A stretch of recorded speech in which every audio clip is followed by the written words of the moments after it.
Something's moving toward our planet that could end all life on Earth. It's a regular needle, weighing about 5 grams. You're probably wondering why it's so dangerous. Can something that small really do any harm? It's hard to say, because it's moving at the speed of light, and we don't really know what will happen when it hits. That's because the idea itself is hypothetical, so it leaves us with a bunch of questions. Here's the first one. What happens to a sewing needle in space? Could it actually accelerate to the speed of light? The short answer is no, but it's not that simple. In our universe, nothing that has mass can reach the speed of light. It takes energy to make any object go faster. Since there can't be an infinite amount of energy, nothing can ever accelerate that much. So in our case, we can simplify things. Let's say that the needle is moving at 99.9% of the speed of light. That's about 186,000 miles per second, or 670 million miles per hour. At this speed, the journey from the Earth to the Sun would take about 8 minutes. For comparison, the maximum speed of a Falcon Heavy rocket is 24,600 miles per hour. And the fastest car on Earth is more than 2 million times slower than the speed of light. The biggest rock to ever hit our planet was the Hoba meteorite. It weighed about 60 tons. It fell to Earth around 80,000 years ago and caused a lot of damage. Would something as small as our sewing needle be able to have the same effect? Sure it would. It's all about the energy involved. Small things traveling at almost the speed of light would have more energy in them than really big but slow-moving objects. So our speedy needle would hit the ground much harder. On impact, all the energy it contained would cause a mighty big kaboom.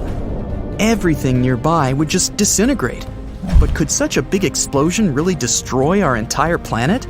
Let's compare this to the biggest blast humans ever made. The cloud of debris that followed this explosion was 40 miles high. It could be seen from a distance of 100 miles. About 50 megatons of explosive force was released into the atmosphere. The energy our needle would release as an explosion would be about 43 kilotons of force. That's less than what humans can cause, but it could still lead to massive damage. So if you hear on the news that something is headed for Earth at the speed of light, you'll definitely need to find some cover. Could people survive a collision like this? Well, it would be pretty scary. A dazzling flash of light would be followed by a shockwave of incredible force. The glass in all houses within a 2.5-mile radius would be smashed. Even the strongest buildings would collapse. All that energy coming from our needle would cause seriously big fires up to 1.5 miles from the epicenter. Everything at this spot would essentially be vaporized. The situation would be a little different if the needle went into the ocean. Just like a meteorite, its impact would cause a huge tsunami. But the shockwave wouldn't affect big cities, and people probably wouldn't be hurt. Although if it hit off the east coast of the United States, this tiny object could still cause flooding in New York. But other things could happen if a needle like this entered the Earth's atmosphere. Because it's moving close to the speed of light, the needle won't actually be a solid object anymore, but more like a bunch of atoms flying alongside each other. So it's possible that the needle would just pass right through our planet, the same way it would cut through a balloon. It would happen very quickly, in a split second. No one would even notice, and people would just go about their business. But here's the most incredible possibility. What if the needle hit a person? Well, there's a very small chance of that happening, just 1 in 1.6 million. Although something similar happened at least once, when 2 men in Turkey experienced rain made of rocks in 1888. But let's get back to our needle going at light speed. If the human body completely absorbed all that energy upon impact, it would just disintegrate. But there's another possibility as well. The needle could weaken the bonds between molecules and atoms in your body and pass right through them without causing any pain. You'd just feel something like a mosquito bite. Of course, it would still leave its mark. The needle would make a perfect hole in your body. But so long as it didn't go through your vital organs, you'd be fine. Plus, you could boast about your incredible good luck. The chance of a space needle hitting you is almost like winning the lottery. So it seems a needle moving at light speed wouldn't do that much harm. It might create a big crater in one spot, but the world would be all right overall. But what if something much bigger than a needle flew towards Earth? In 2013, a large meteorite entered the atmosphere above Russia. Luckily, most of it burned up before it reached the ground, but the largest piece of it that survived weighed slightly over half a ton. The meteorite exploded about 14.5 miles above the surface and lightly damaged more than 7,000 buildings. About 1,500 people were injured, but it was only moving at about 37,000 miles per hour. What would happen if it had accelerated to close to the speed of light? An object this big, moving at a speed of nearly 186,000 miles per second, would have an enormous amount of energy. Its impact would basically wipe out an entire continent. The blast wave would have such force that it would completely circle the planet and pull down absolutely everything in its path. The tsunami caused by the explosion would wash our civilization into the ocean. Humans would only survive if they made it to very deep underground bunkers. But once the dust settled and we went back up to the surface, we would find that there was nothing alive left on Earth. It would be more or less the same as when a meteor destroyed the dinosaurs millions of years ago. It's true that that meteorite didn't move as fast, but it was just as big. Of course, our planet recovered from that impact, and life returned. There is actually an object moving around in our solar system right now that could destroy half the Earth: Halley's Comet. It weighs about 220 billion tons. That's a whole lot of zeros. By the way, this comet has come close enough for us to spot it at least 30 times. The last time it could be seen was in 1986, but we'll have a chance to see it again in the not-too-distant future. Its next appearance is predicted for July 2061. If an object like Halley's Comet hit the Earth at the speed of light, it would completely change the shape of our planet. The blast would form a crater the size of Eurasia. After a blow like that, the Earth would never be the same again. Now let's talk about something that's a little more real, although it's seriously weird. Is there anything out there in the universe that can move at the speed of light? Well, almost. Scientists have discovered that some superactive galaxies can spit out hot blobs of gas the size of Jupiter. These galaxies are called blazars. When they studied the blobs, the scientists scratched their heads in confusion because the speed of these things is about 99.9% the speed of light. To accelerate something as big as a bowling ball to that speed would take all the energy produced on Earth for an entire week. So imagine how much you'd need to fire off a Jupiter-sized lump into space. The chances are that these blobs are getting all that energy from supermassive black holes inside the blazars. The hole itself absorbs tons of particles, but also accelerates others and pushes them out into space. The near future. Our planet is running out of energy sources, and the human population is growing. There's less free space on Earth every year. People have to move to other planets as soon as possible, but there isn't enough energy for spaceships and interstellar voyages. You're a member of a group of scientists searching for energy sources in the universe. Solar power, windmills, hydro, and thermal power plants. It's not enough. You offer an adventurous but risky idea. You want to create an object and accelerate it to the speed of light. This object will start generating infinite energy. Other scientists immediately reject this idea. Such an experiment can destroy the entire planet and even the solar system. If something moves faster than light particles, it creates a black hole. To reduce the risks, you suggest speeding up a small and thin object, like a simple needle. As soon as it reaches the speed of light and releases energy, special machines similar to solar panels will absorb this energy. Only 1 millisecond of moving at the speed of light will be enough for humanity. Then, the needle should be stopped. You suggest to slow it down with the help of Mount Everest. You want the needle to smash into it. As soon as you start working on the experiment, you face an unsolvable problem. An ordinary needle, like any other object with mass, can't reach the speed of light. According to the laws of physics, it's impossible. To do this, you need to turn the needle into a beam of photons. The metal of the needle will be erased into dust during acceleration to the speed of light. Earth's atmosphere shows strong resistance to a moving object.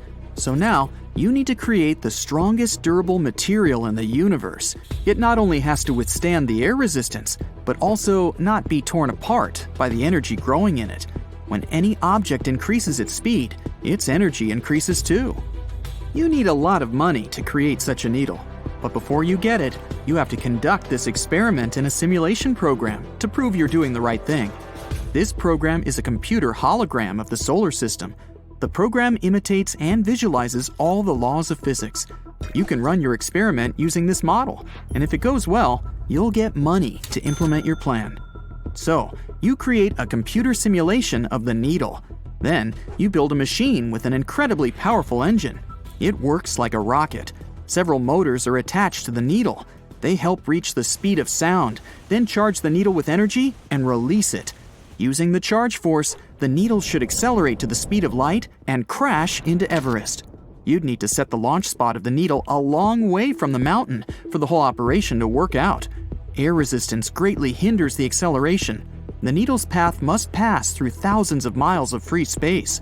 You decide that it's better to launch the experiment from space, where there's no resistance.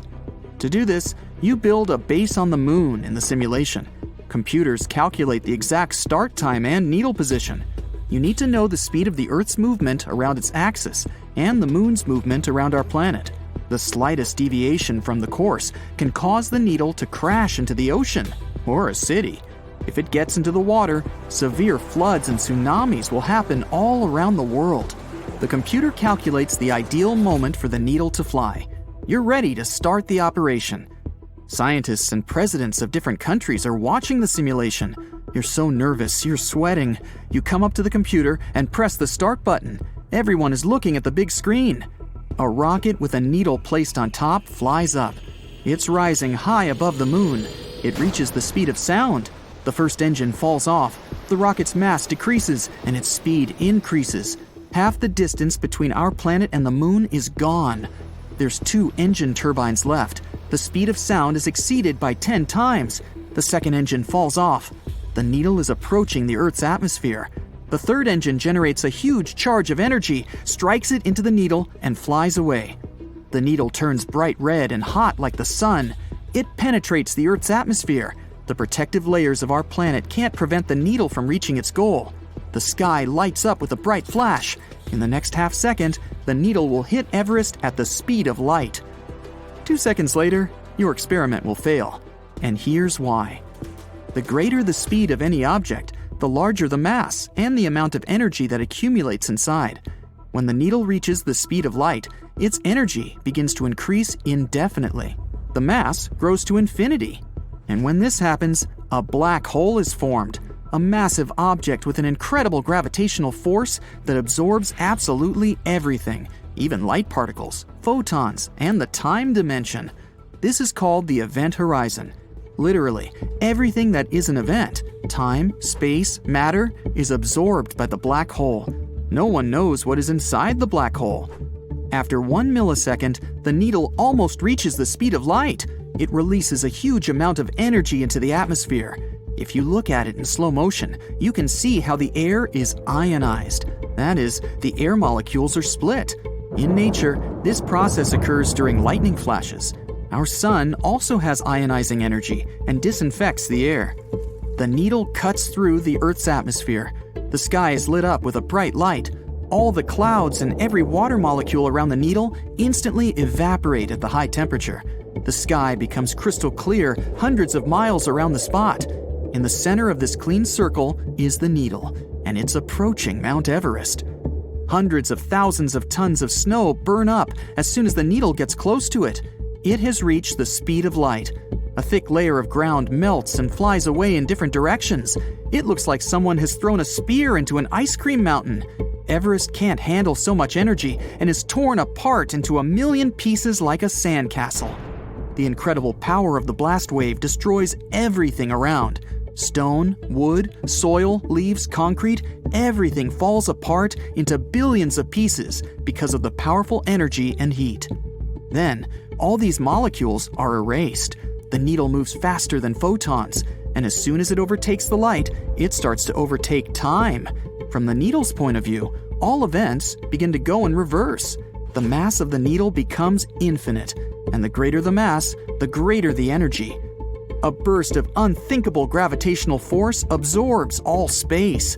Land, trees, nearby cities, the Earth's crust, and the core, everything disappears in a matter of seconds. A black hole absorbs light and time. An absolute black void has come. The black hole is growing. Holographic International Space Station is shrinking thanks to the strong pressure of gravity and is being pulled into a black void. Then it's the moon's turn. The force of gravity increases quickly. The hole is getting heavier and more massive. All the planets of the solar system collapse as the gravitational black giant grows. The sunlight goes in and never comes back. The black hole becomes thousands of times heavier than the sun. Our star splits into millions of thin strips of light, like spaghetti, and spits out powerful streams of energy. An empty sector of outer space with an expanding black hole is in the place where our solar system was just moments ago.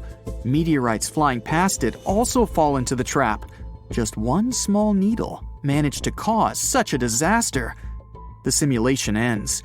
The program breaks down because it can't calculate further events. You realize it was a bad idea after all. You decide you'll try to get the energy from the Earth's core instead. You're in the middle of the Sahara. You see a huge awning with a red target pattern. Its surface is so hot you could fry food on it. A drop of water is to hit the center of this target at the speed of light.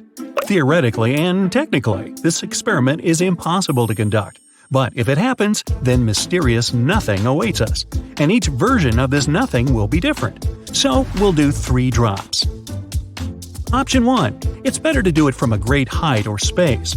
You take off on a jetpack into the stratosphere. You have a bottle of water in your hand. You pour out 1 drop. Let's say it starts accelerating itself. In this case, even at a low speed, a drop of water will burn up in the protective layers of the atmosphere. In less than a second, the drop will turn to vapor. Let's say our planet had no such protection as the atmosphere. The air resistance would still get rid of the drop. The drop is flying down at a tremendous speed. The cold wind turns it into an icicle. The greater the drop velocity is, the stronger the air resistance is. The drop is moving faster and faster, soon reaching the speed of sound. Then, it just smashes into thousands of small particles. Under such conditions, the drop will never be able to reach the Earth at the speed of light. Nothing happens because nothing gets to the target. The next attempt involves changing the drop. Oxygen, carbon dioxide, ozone, and other gases in the atmosphere destroy any falling object. But what if the drop didn't meet all these obstacles? You change the internal structure of water chemically. So, you put your jetpack on again and grab a bottle of water. At the height of the Earth's orbit, you open it and pour out 1 drop.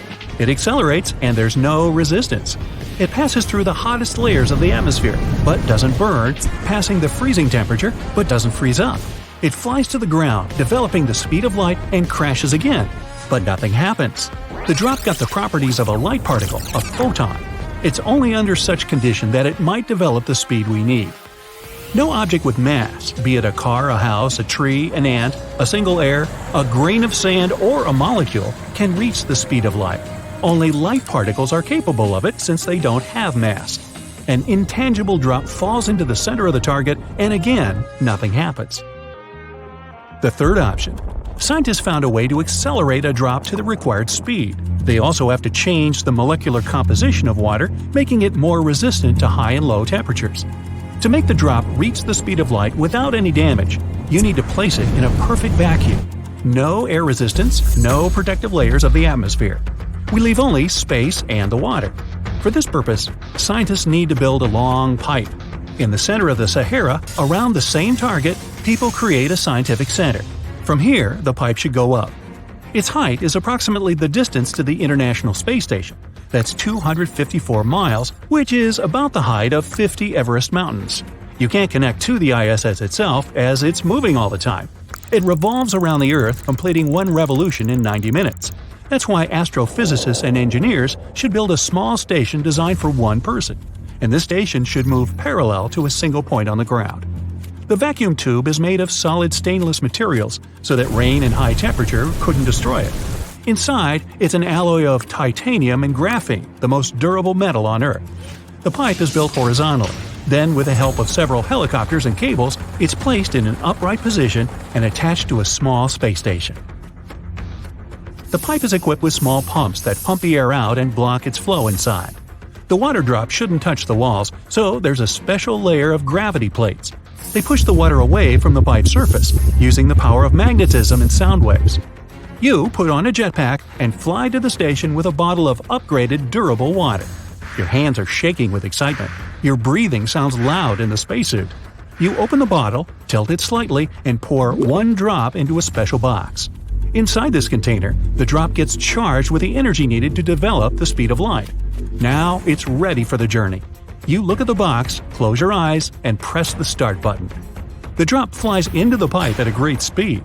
From the powerful blast wave, the entire station is thrown to the side. The drop accelerates, and at this point, the pipe made of the strongest metals on Earth begins to melt like ice cream. There's so much energy in the water now that it would be enough to provide electricity to a small city. And now the drop reaches the speed of light, which is 186,000 miles per second. The pipe turns to dust. It doesn't matter whether the drop hits the ground or not, because there will be nothing.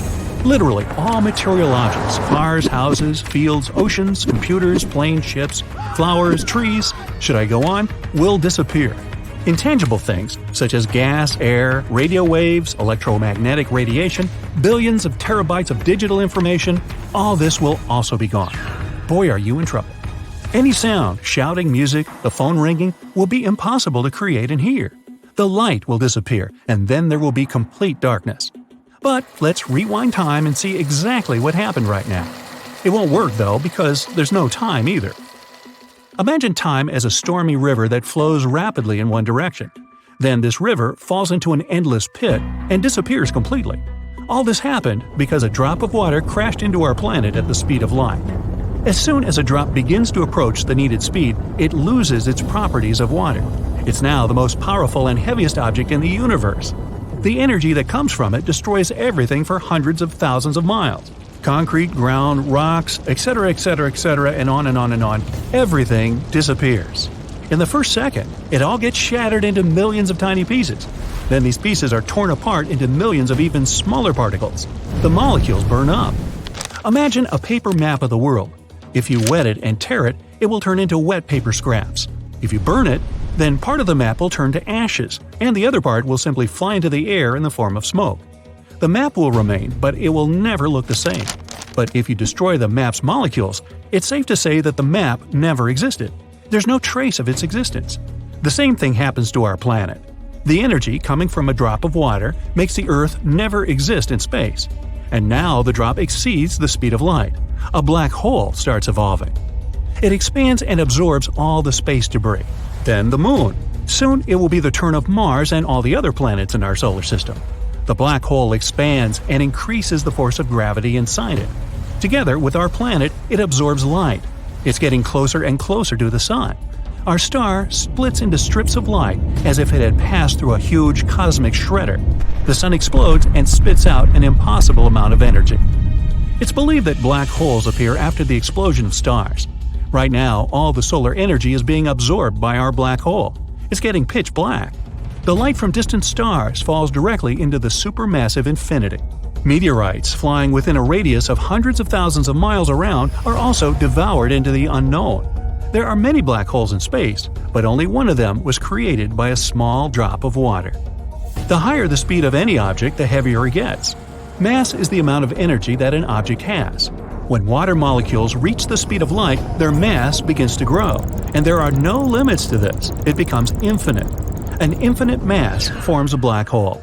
It absorbs everything, and nobody knows what's inside the black hole. All that remains is darkness and the unimaginable force of gravity.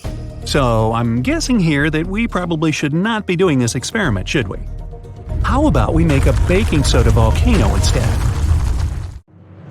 Electronic satellites suddenly go out of control. There are voltage surges across the globe. In some places, there's a complete blackout.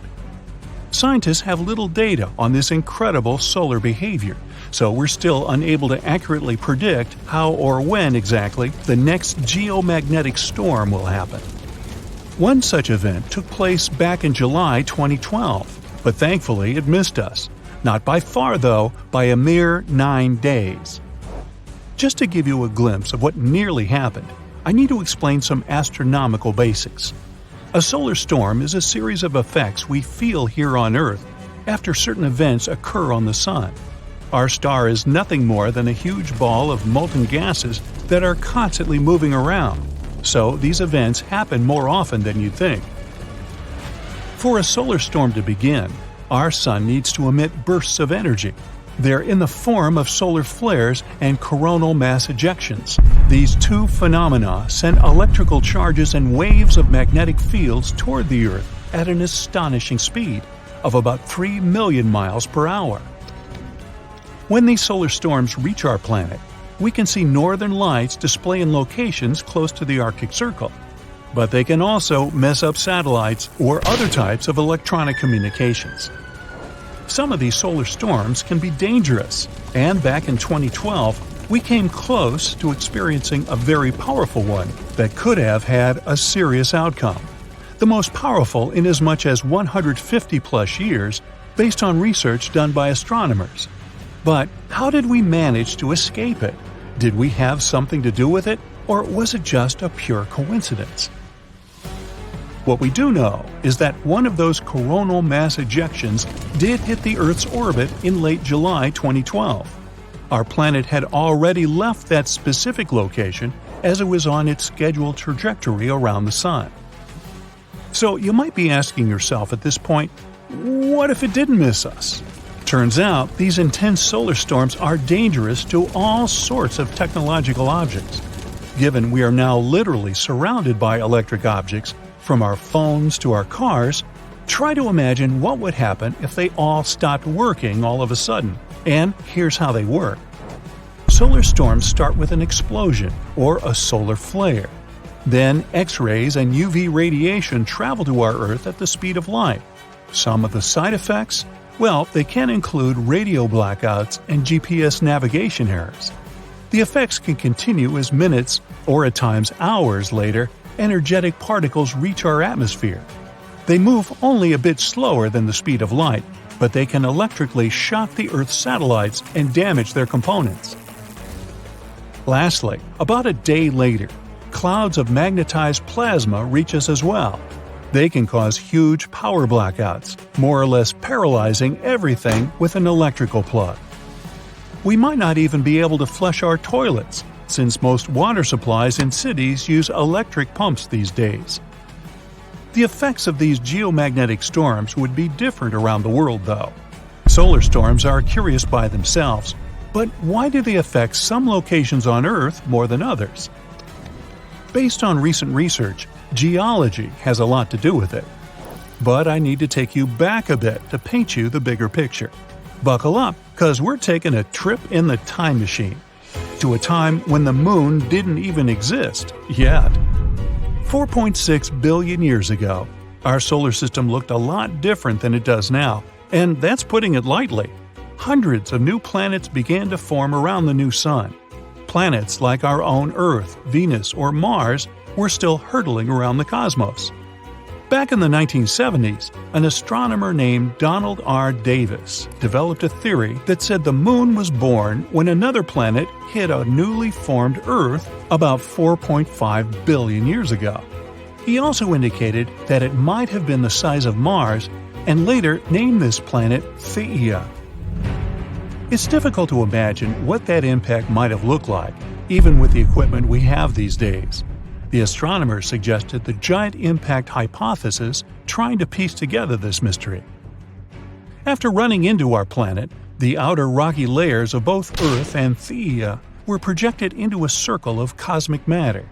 Out of this debris, what we now know as the Moon was born. The Earth's core has apparently consumed Theia's iron core, that is, if it had any. Our planet also got into the position it occupies today. This way, it became more susceptible to geomagnetic storms. Back then, there was little to no information as to what might have happened to Theia, apart from giving us our only natural satellite. It took several years for a series of scientists to come up with an exciting new idea that revolutionized what we knew about our planet. What was left out of Theia is hiding under 2 continent-sized layers of rock deep within our planet. This theory is also one of the only explanations for why the Moon is so dry and doesn't have much of an iron core. But why is geology so important when it comes to geomagnetic storms? Well, that's because recent data revealed that the type of rocks below your feet can affect how well your city adapts after powerful geomagnetic storms. Some types of rock, like sedimentary rocks for example, generally have more space filled with water, which makes them electrically conductive. Other types of rocks are denser and have more resistance when it comes to electricity. Whenever such a storm happens, people living in the New England highlands may have a higher risk of experiencing major disruptions. At the same time, those in the mid-Atlantic coastal plain have less to worry about, simply due to what's hidden beneath their cities. How did we know how scary these storms are? Well, this wasn't the first time it happened. Solar storms have dazzled the astronomer community for many years now. The most iconic event of this magnitude was the Carrington Event, which happened way back in September 1859. It gave us a sneak peek of what the power of the Sun is, to say the least. They named it after an English astronomer, Richard Carrington, who witnessed the solar flares himself. The power of that solar storm was something humans had never experienced before. The strong geomagnetic storm caused northern lights as far down south as the territory of Hawaii. On the morning of September 1, 1859, Richard Carrington made his way into his private observatory, located outside of London. He opened the observatory dome to have a complete view of the sky and directed his telescope to the location of the Sun. He saw a bunch of huge dark spots that gleamed on the surface of our star. Shortly enough, Carrington noticed two enigmatic areas, intensely bright and full of white light bursting out from the sunspots. They disappeared 5 minutes later, but the effects carried on all across the Earth's surface. At first, later in the night, telegraph communications all around the world started to malfunction. Flashes of light started to burst from telegraph machines, disturbing the operators and even setting papers on fire. Brightly colored auroras started to appear in the nighttime skies all over the world, making confused birds chirp at night. Some people even began their daily activities, since they mistakenly thought the day had already begun. These days, our planet is laced with a mega information web, so the impact of such a solar storm would be even messier. Back in the 1800s, the telegraph system was just starting out, but this Victorian internet was an important way of sending news and private messages. Even in the United States, telegraph operators had noticed local interruptions because of thunderstorms and northern lights before. But the Carrington Event and its effects were something they had never seen before. A lot of telegraph lines in North America became useless. One telegraph manager based in Pittsburgh even recalled that the currents flowing through the wires were so strong their platinum contacts were in danger of melting. Another example was that of a telegraph operator located in Washington, D.C., named Frederick W. Royce, who was hurt as his forehead touched a ground wire. Samples taken from the Earth's icy locations tell us that the Carrington effect was twice as big as any other solar storm experienced in the last 500 years. It's very difficult to imagine what the impact of a storm of that magnitude might be today. But based on a 2008 report drafted by the National Academy of Sciences, it might cost us between $1 trillion and $2 trillion in damages. There are things we can do individually to help reduce the amount of damage, though, like buying a generator or installing a backup energy supply. This can be either a solar panel or a wind turbine. More so, we can equip our houses with surge protectors that connect to our electrical panels and can save us from lightning and other power surges. The simplest solution of them all? Just unplug all the devices you're not using at any particular moment. If they aren't connected to a power source, they can't be affected by any surges. Attention! Attention! Residents of all countries and cities of the world! A massive asteroid is approaching the Earth. Now its speed is several times greater than the speed of sound, and each day it accelerates even more. Once it enters our solar system, it will fly past Uranus, Saturn, Jupiter, and Mars. The gravitational fields of these planets will also accelerate the asteroid, and our planet will be the final destination. A collision is inevitable. According to scientists, a meteorite the size of Mount Everest can destroy the entire planet. The disaster will happen in 350 days. There's panic in the streets. People buy and build bunkers. Scientists and astronomers from all over the world were assembled to find a solution. The only way to avoid the collision is to destroy the space object. Yeah, a powerful rocket can split an asteroid into hundreds of thousands of pieces. In this case, a meteor shower will hit the Earth, but it's better than the complete destruction of our home. In less than a year, people build several powerful rockets. Then, using the best telescopes in the world, astronomers create a unique guidance system. And now, we just have to wait for the asteroid to get into our solar system. All the people start moving to one continent with top-notch bunkers for everyone. The damage from the asteroid is impossible to predict, so it's better to hide people in one super large safe place to wait out the collision. The moment has come. The asteroid passes by Uranus. The speed increases. Now the colossal space object moves only 10 times slower than the speed of light. Scientists launch rockets into the air. The asteroid flies past Saturn and destroys a part of its ring. The asteroid's trajectory is changing. It flies past other planets through a twisting path, picks up speed, and now heads towards the Earth. The rockets leave a long trail of fire behind and reach the speed of sound. They're getting closer to the asteroid. Near Mars, a collision happens. The rockets hit the target. The asteroid explodes and splits into millions of particles. All the pieces fly in different directions. The Earth is saved. At this moment, the Earth's satellites record a huge burst of energy.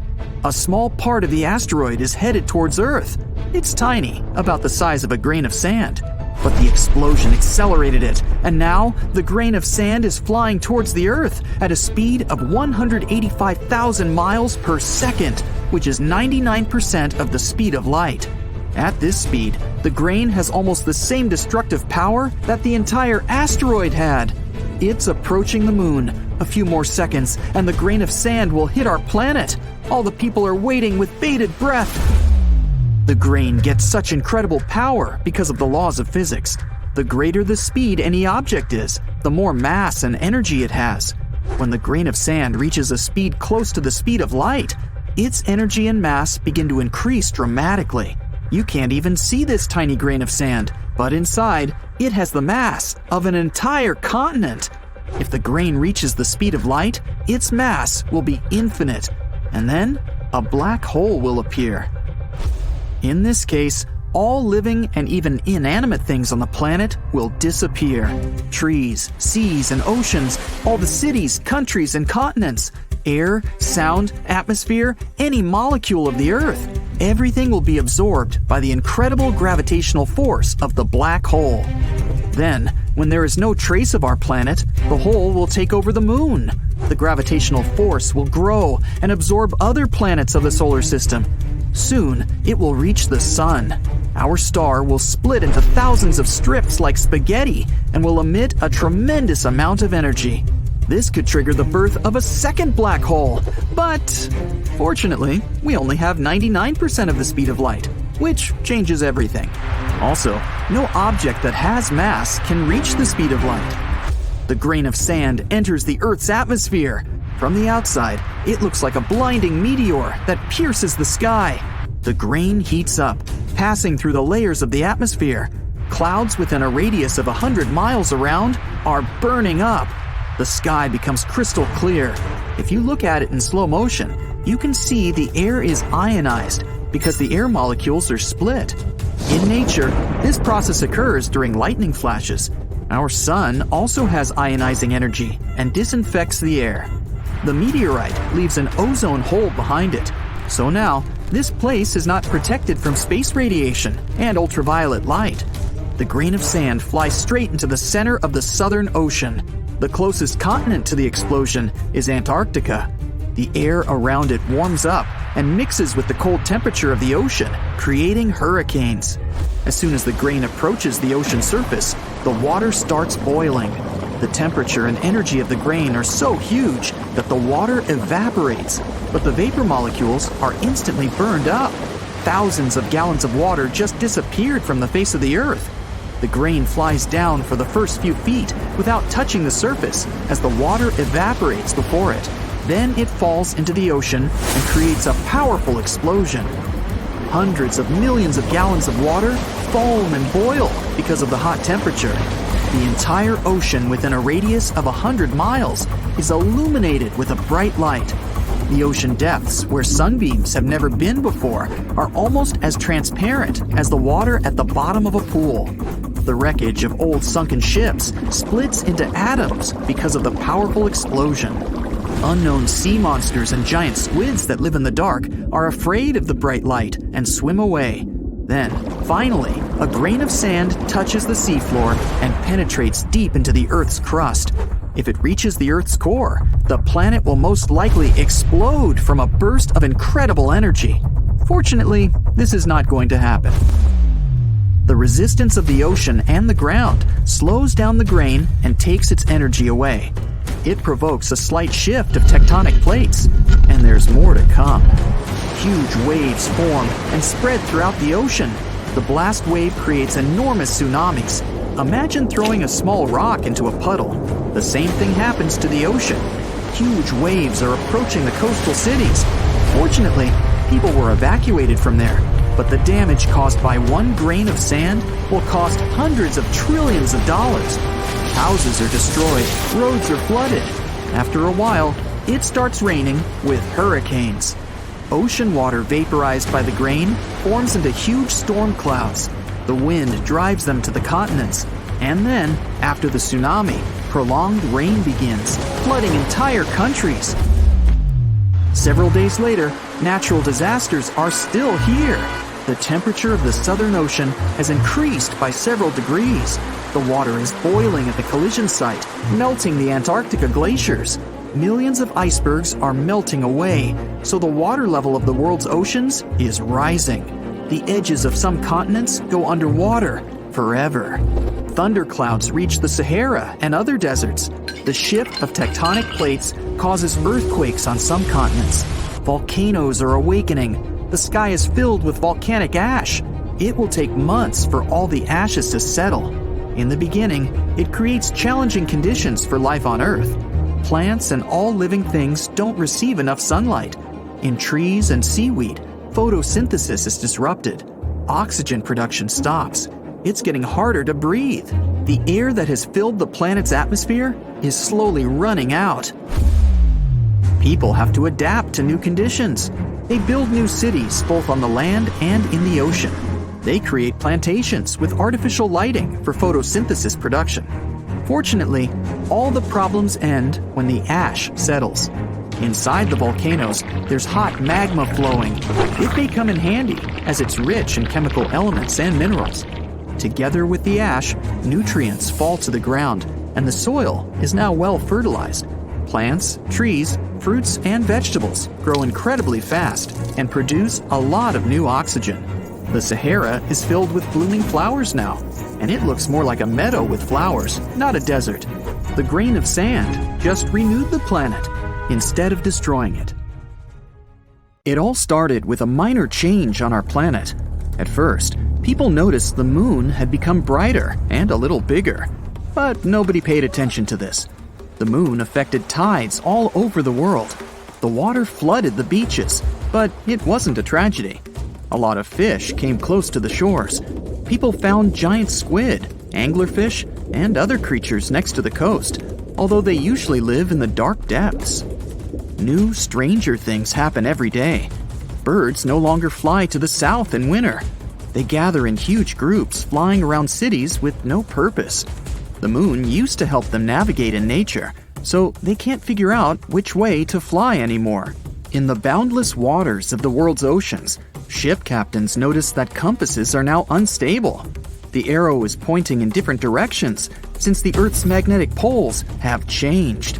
people realize the moon has started to approach Earth for an unknown reason. The moon's gravity affects the gravity of our planet. This entails changes in the climate, the behavior of all living beings, and the magnetic field. Now, it rains in the driest places and gets hot in the coldest lands.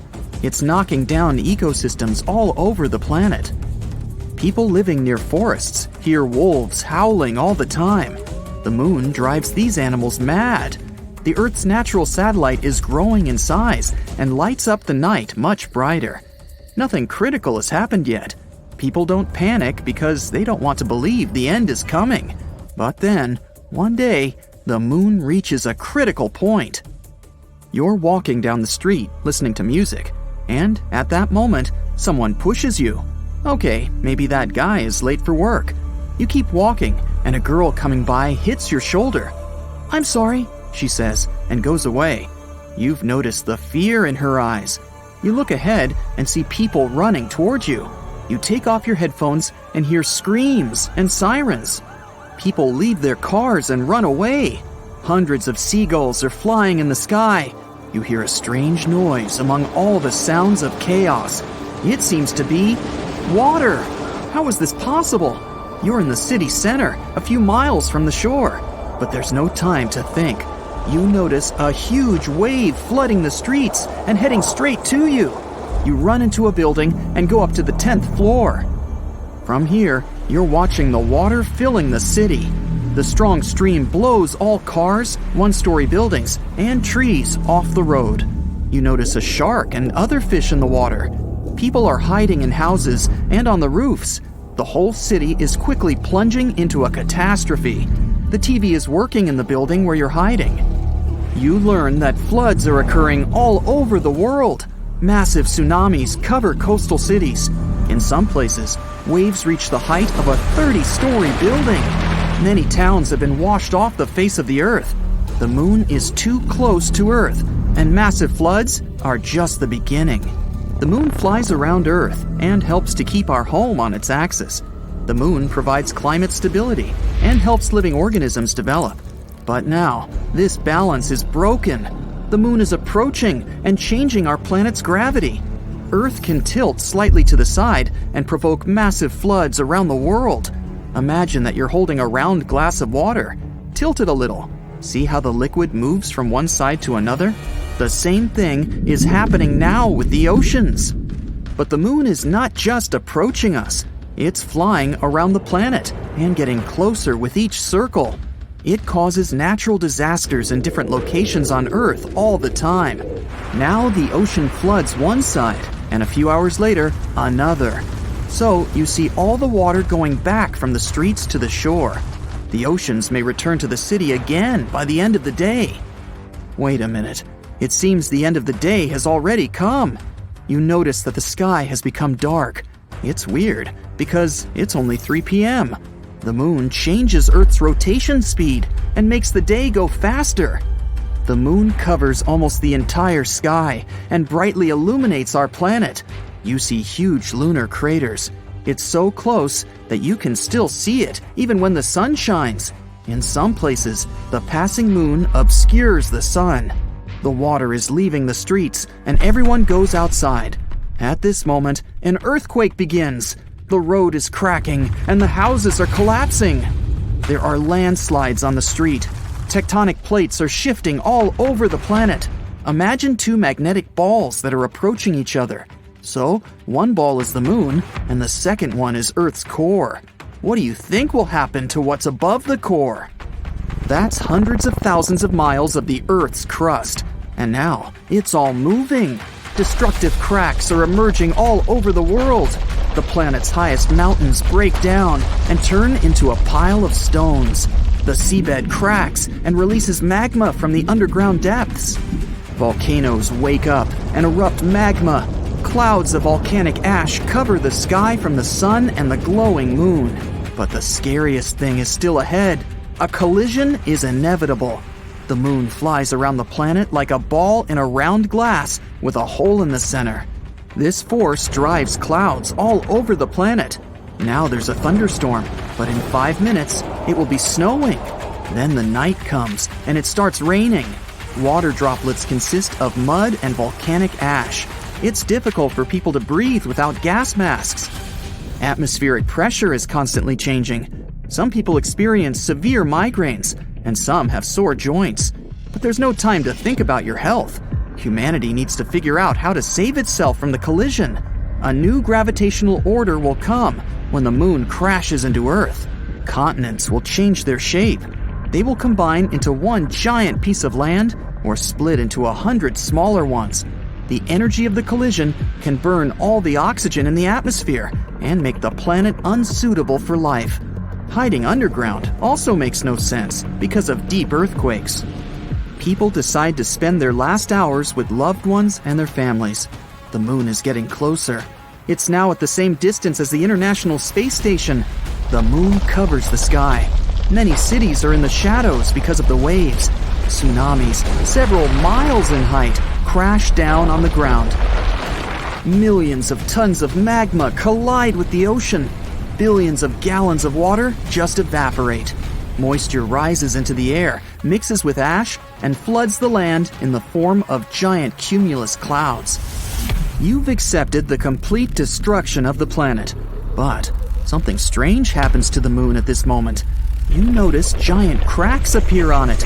The moon slowly begins to divide into two parts. Both halves crumble into hundreds of large pieces. It's just falling apart. The Earth doesn't have a natural satellite anymore. It's just a pile of giant space rocks. But why is this happening? There's a space around our planet called the Roche limit. In this place, the gravity of Earth is stronger than that of the moon. This means that the forces holding the moon together are weaker than those that tear it apart. People are cheering. The Roche limit has saved the planet. The moon won't hit us. It breaks up into millions of fragments and forms a circle around our globe. Now, Earth looks like Saturn. A belt of moonstones surrounds us. Huge chunks destroy everything in their path, all the space debris. The satellites are no longer working. Humanity loses its means of communication and navigation. People will have to use paper maps again. The moon held our planet's orbit at a certain angle before these events. Now the axis is tilted differently. One hemisphere becomes closer to the sun, and the other plunges into shadow. The North Pole and the Arctic may turn into hot deserts, and the equator of the planet may be covered with ice. Winter and summer can last for years. The moon's remnants fly around Earth, but some of them fall on our planet. Lunar meteor showers destroy cities and create giant craters. All these events lead to the massive destruction of life on Earth. It will take hundreds of thousands of years to adapt to the new world. Have you ever wondered how the world will go down in flames?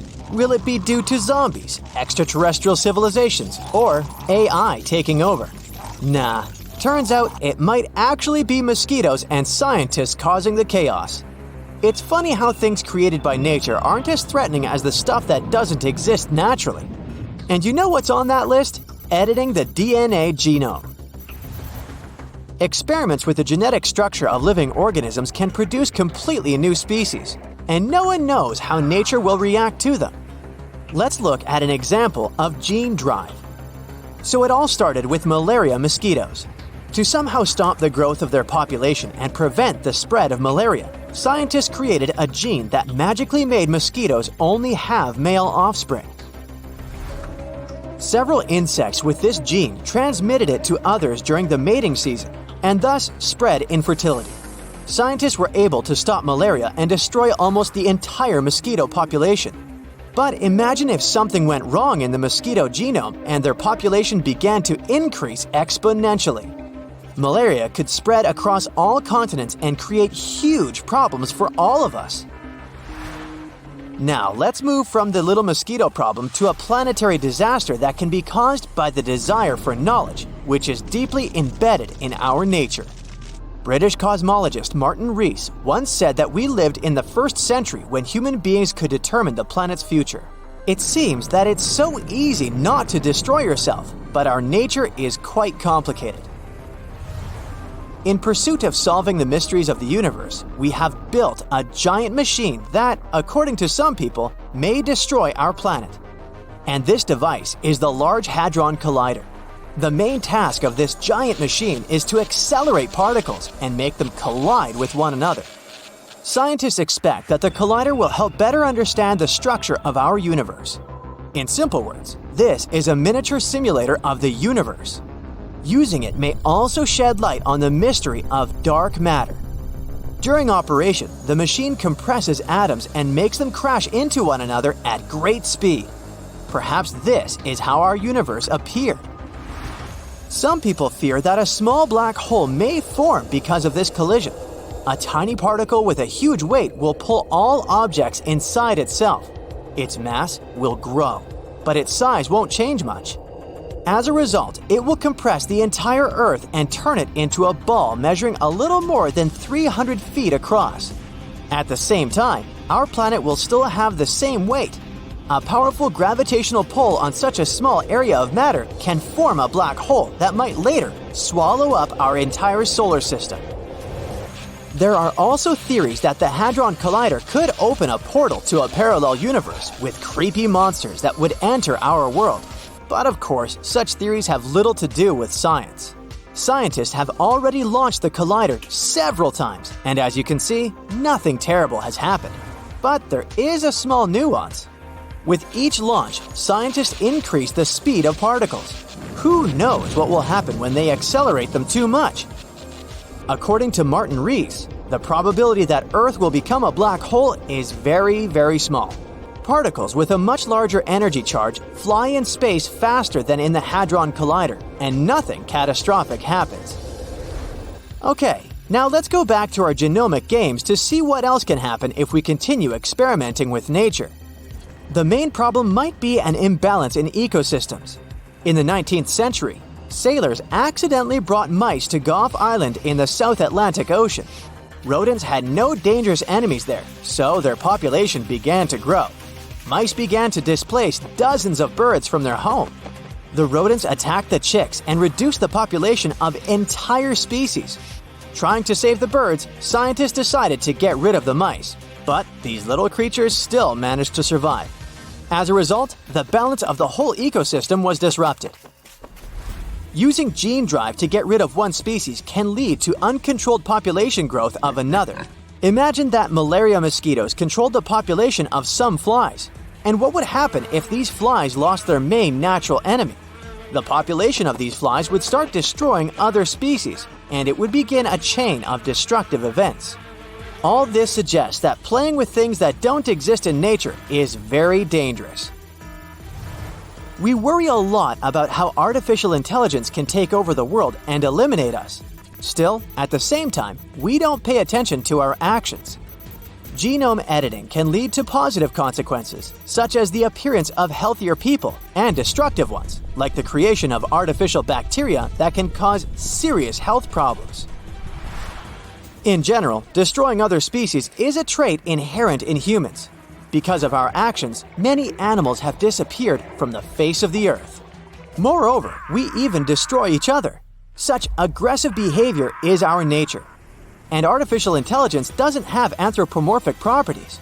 Its logic may be completely different from ours, and instead of destroying people, it might strive to save them. And we have something to save us from. Remember the giant asteroid that erased more than half of the living creatures on Earth?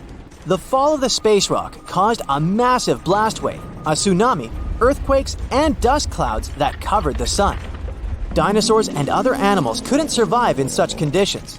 But what if something similar happens these days? Fortunately, we're better prepared than dinosaurs. Firstly, we have the technology to track giant meteorites and calculate their trajectory. And artificial intelligence can also help us with this.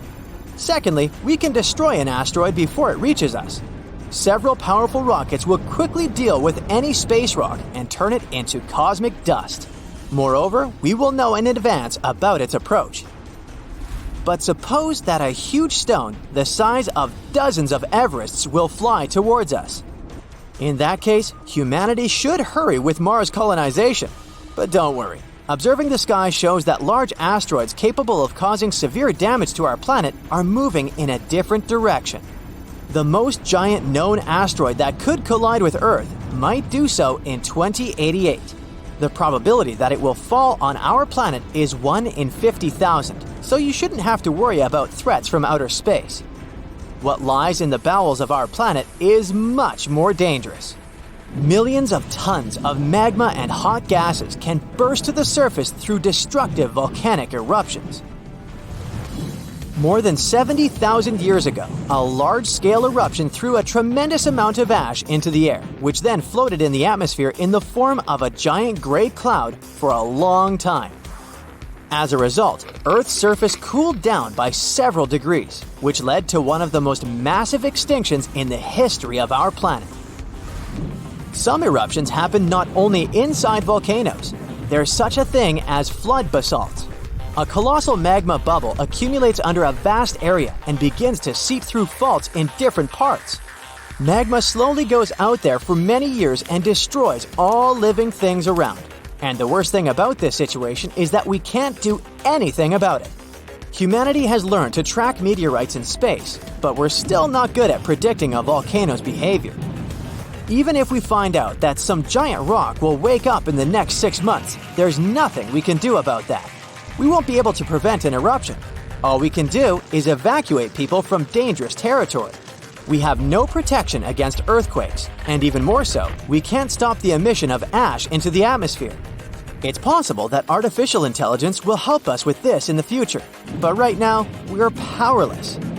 As you can see, there are several options for the end of the world for humanity, and they're all slightly different from those imposed by pop culture and the media. In the end, is it right to look for threats from space or artificial intelligence?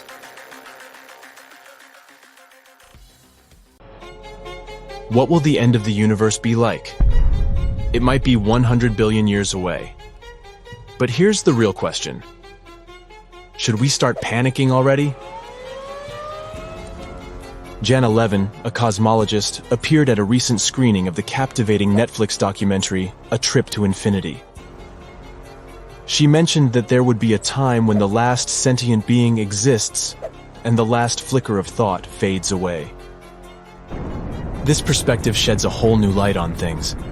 Somewhere in the vast expanse of the universe, there will be a moment when the memories of legends like Einstein and Elvis will fade away. Just imagine what that last thought would be. A brilliant pearl of wisdom, a colorful expletive. The possibilities are as endless as the stars in the night sky. Now let's take a cosmic detour and explore how we got ourselves into this peculiar predicament. As we currently understand it, our universe burst into existence with a bang approximately 13.8 billion years ago. Since then, it has been expanding at an ever-increasing pace.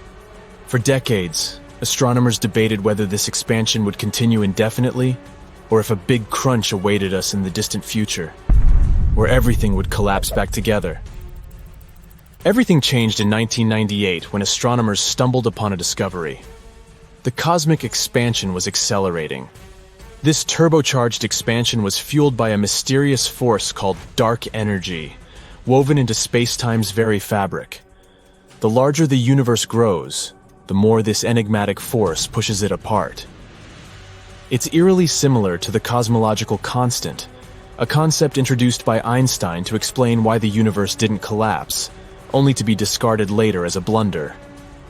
But guess what? The cosmological constant turned out to be a stubborn idea that refused to fade away. And now it poses a threat to both physics and the universe itself. If dark energy triumphs in the end, distant galaxies will eventually speed away from us so rapidly that we won't be able to see them anymore. With each passing moment, our understanding of the universe will diminish. Stars will extinguish and never ignite again. It will be akin to living inside an inverted black hole where matter, energy, and information are swallowed beyond the event horizon, lost forever. The star-making days of our universe are behind us. Star formation reached its peak nearly 10 billion years ago and has been gradually declining ever since. The reason for this waning of stellar light is our expanding universe. As the cosmos grows larger with each passing day, the matter within it remains constant but gets spread out over more and more volume. To create a star, matter must be compressed into relatively small volumes. As the universe ages, fewer opportunities arise for such compression. So, in the far future, we can estimate that the last star will be born approximately 1 trillion years from now. This final star is likely to be a small red dwarf, a fraction of the mass of our Sun. Red dwarf stars have extraordinarily long lives, slowly burning through hydrogen in a steady fusion reaction, but eventually, even they will exhaust their fuel. In roughly 100 trillion years, the last flicker of stellar light will fade away. This accelerated expansion will progressively limit our view of the wider universe. Although we can still observe distant galaxies because of the light they emitted long ago, their current light will never reach us. As the universe expands at an increasing rate, the boundary beyond which galaxies recede from our view moves closer and closer. One by one, galaxies will be torn away from us by the relentless cosmic expansion, accelerating so swiftly that their light will forever elude us. Anything not gravitationally bound to us will be unable to withstand this onslaught. Only the local group, consisting of the Milky Way, Andromeda, Triangulum galaxies, and several satellite dwarf galaxies, will remain in our proximity. However, this lingering existence will be far from idyllic. Over time, our 3 galaxies will merge into one mega-galaxy, completely isolated from everything else in the universe. In this solitary state, the mega-galaxy will slowly dissolve. Chance interactions will scatter individual stars, or what remains of them, into random orbits. Some will be hurled into the giant black hole at the center of the galaxy, while others will escape into the void, never to be seen again. After an unimaginable span, no complex systems will endure. All that will be left are isolated islands drifting in an infinite expanse of darkness. To make matters worse, as thinking requires energy, there will eventually come a time when the universe lacks the energy to sustain a single thought. Eventually, all that will remain are subatomic particles, dancing in the vast expanse of intergalactic space, engulfed by eternal darkness. This will occur trillions upon trillions of years after the last glimmers of light and life have vanished. And then, countless eons will stretch onward to the point where even measuring the passage of time becomes impossible. As Brian Greene described it in his book, Until the End of Time, it's a tale full of sound and fury, signifying nothing. This might make us feel some sort of weight of insignificance in the face of this cosmic destiny. If this truly is the fate awaiting the universe, it's both humbling and disheartening. Our universe may be 14 billion years old, but that's just a fleeting moment compared to the unfathomable darkness that lies ahead. It means that everything remarkable in our universe occurred in a mere blink at the beginning, followed by an eternity of emptiness, its finality and futility on an unimaginable scale. But hold on a second. Before we surrender to despair, let's remember that we're still a long way from this inevitable end. New discoveries in physics could provide a glimmer of hope, an escape hatch from this fate. Perhaps dark energy is not constant. Maybe it will change its course and bring the universe back together. Michael Turner, the brilliant cosmologist who coined the term dark energy, emphasized that the cosmological constant would be the least interesting answer to the dark energy puzzle. So, who knows what surprises the future holds? But for now, we can't help but peer into the abyss and wonder. We are but brief inhabitants of this cosmic spectacle, here for the grand party when the universe brims with life and light. We may not have a say in the final act, but we can cherish the here and now, reveling in the magic of the present. As astrophysicist and philosopher John Archibald Wheeler once said, the past and the future are mere fictions, existing only in the artifacts and imaginations of the present. From that perspective, the universe ends with each of us, granting us a unique perspective and a chance to make our mark. So let's embrace the fleeting nature of existence. Though the future may be finite, it liberates us to fully appreciate the wonders of this moment. After all, as the saying goes, nothing lasts forever, whether it's the stock market, the stars, or even our own lives. An awareness of eternity's whiff can illuminate the brilliance of a lifetime, even if it's just mine or yours. There is more than one theory about how the universe is going to be gone forever. In the world of quantum field theory, for example, we come across something called a vacuum decay. Picture it as a vacuum that's kind of stable, but not totally rock-solid stable. This false vacuum can hang around for quite a while, chilling in its semi-stable state. Could eventually say, nah, I'm done, and transform into a more stable vacuum. We call this wild event false vacuum decay. It's like a cosmic game of Jenga, where the unstable blocks finally collapse, and the universe finds its true balance. So, cosmic adventurers, let's treasure the Milky Way and all its splendor for as long as it lasts. And who knows, maybe in the vastness of this ever-expanding universe, there's still a surprise or two waiting for us. The story isn't over yet, and the cosmos is filled with secrets waiting to be uncovered. What do you think the end of the universe looks like for us humans? Are we even going to be around to witness it?